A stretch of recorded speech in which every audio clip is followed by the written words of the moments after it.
आज हम पढ़ेंगे अध्याय 9 का दूसरा श्लोक।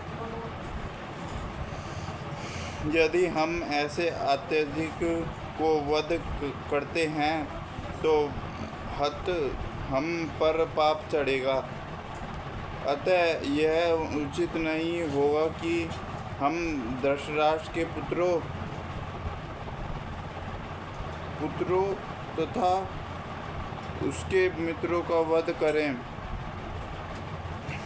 हे लक्ष्मीपति कृष्णा, इससे हमें यहाँ लाभ होगा और अपने ही कुटुंबियों को मारकर हम किस प्रकार सुखी हो सकते हैं।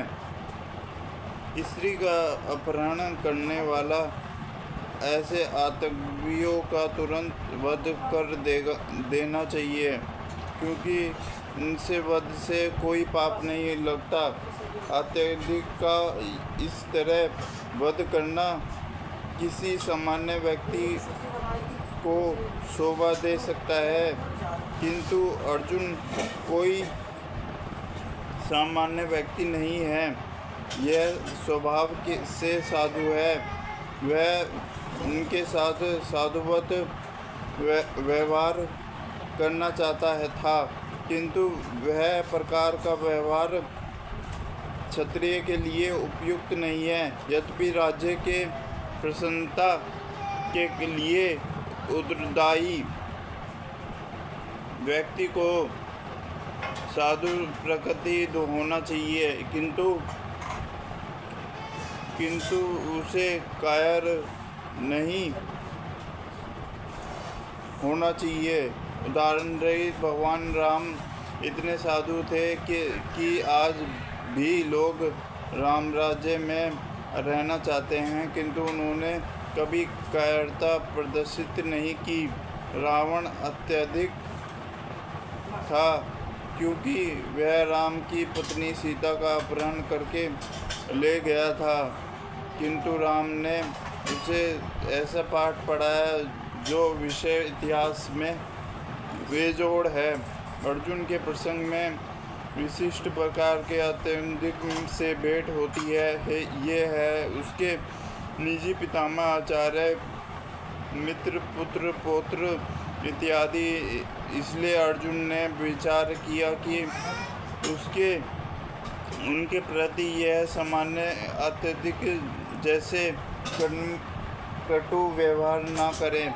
इसके अतिरिक्त साधु पुरुषों को तो क्षमा करने की सलाह दी जाती है। साधु पुरुषों के लिए ऐसे आदेश किसी राजनीतिक आपातकाल से अधिक महत्व रखते हैं। इसलिए अर्जुन ने विचार किया कि राजनीतिक कारणों से स्वयं का व्यय करने की अपेक्षा धर्म तथा सदाचार की दृष्टि से उन्हें क्षमा कर देना श्रेयस्कर होगा। क्षणिक शारीरिक सुख के लिए इस तरह वध करना लाभप्रद नहीं होगा। जब सारा राज्य तथा उससे प्राप्त सुख स्थायी नहीं है, तो फिर अपने स्वजनों को मारकर वह अपने ही जीवन तथा शाश्वत मुक्ति को संकट में क्यों डाले। अर्जुन द्वारा कृष्ण को माधव तथा अथवा लक्ष्मीपति के रूप में संबोधित करना भी सार्थक है।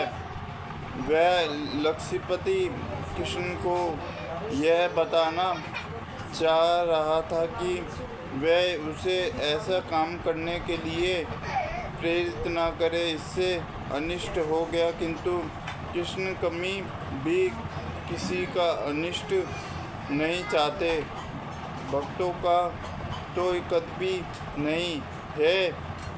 जनार्दन, यद्यपि लोभ से अभितुपित चित्त वाले ये लोग अपने परिवार को मारने या अपने मित्रों को द्रोह करने में कोई दोष नहीं देखते, किंतु हम लोग जो परिवार के विनिष्ट करने में अपराध देख सकते हैं, ऐसे पाप कर्मों में क्यों प्रसिद्ध करें।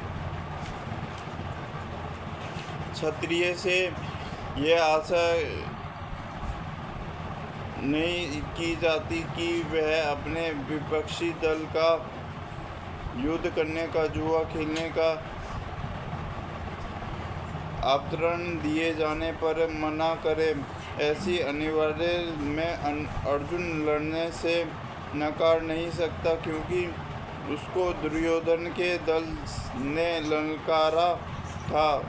इस प्रसंग में अर्जुन ने विचार किया कि जो सकता है कि दूसरा पक्ष इस ललकार के परिणामों के प्रति अभिप्रेत हो, किंतु अर्जुन को तो द्रोणाचार्य दिखाई पड़ रहे थे, अतः वह इस ललकार को स्वीकार नहीं कर सकता। यदि परिणाम अच्छा हो तो कर्तव्य पालनीय है, किंतु यदि परिणाम विपरीत हो तो हम उसके लिए बाध्य नहीं होते। इन धर्म विपक्षों का विचार करके अर्जुन ने युद्ध न करने का निर्णय किया। कुल का नाश होने पर सनातन युग परंपरा नष्ट हो जाती है और इस तरह शेष कुल भी अधर्म में प्रवृत्ति हो जाता है। वर्णाश्रम व्यवस्था में धार्मिक परंपराओं के अनेक नियम हैं, जिनकी सहायता से परिवार के सदस्य ठीक से उन्नति करके आध्यात्मिक मूल्यों को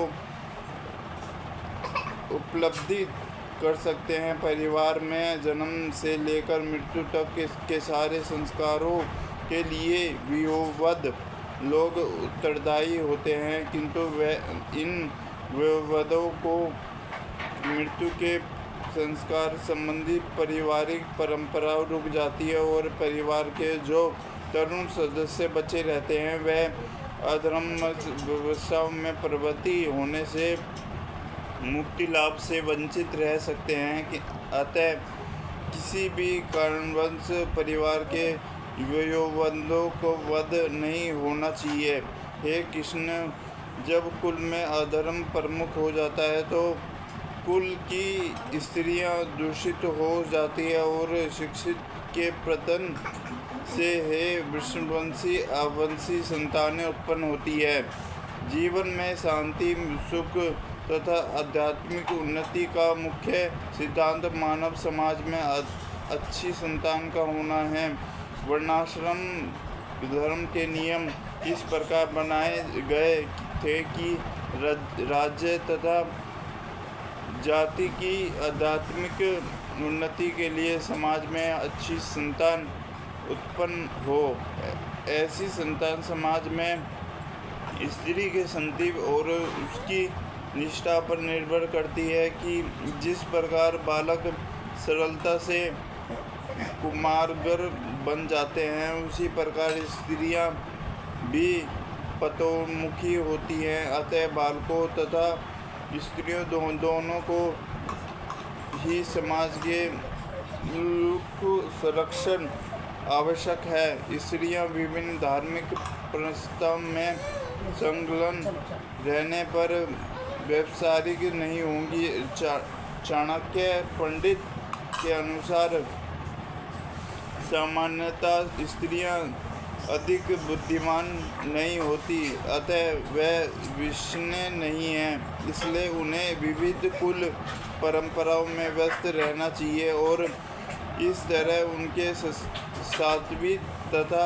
अनुरक्ति से ऐसी संतान जन्मेगी तो वर्णाश्रम धर्म में भाग लेने के योग होगी। ऐसे वर्णाश्रम धर्म के विनाश से यह स्वाभाविक है कि स्त्रियां स्वतंत्रता पूर्वक पुरुषों से मिल सकेगी और व्यभिचार को प्रश्न मिलेगा, जिससे अवांछित संतानें उत्पन्न होगी।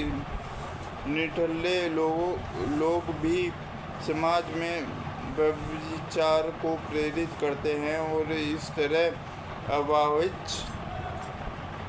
अवांछित बच्चों की बाढ़ आ जाती है, जिससे मानव जाति पर युद्ध और महामारी का संकट झा जाता है। हरे कृष्णा कृष्णा कृष्णा हरे हरे, हरे राम राम राम हरे हरे।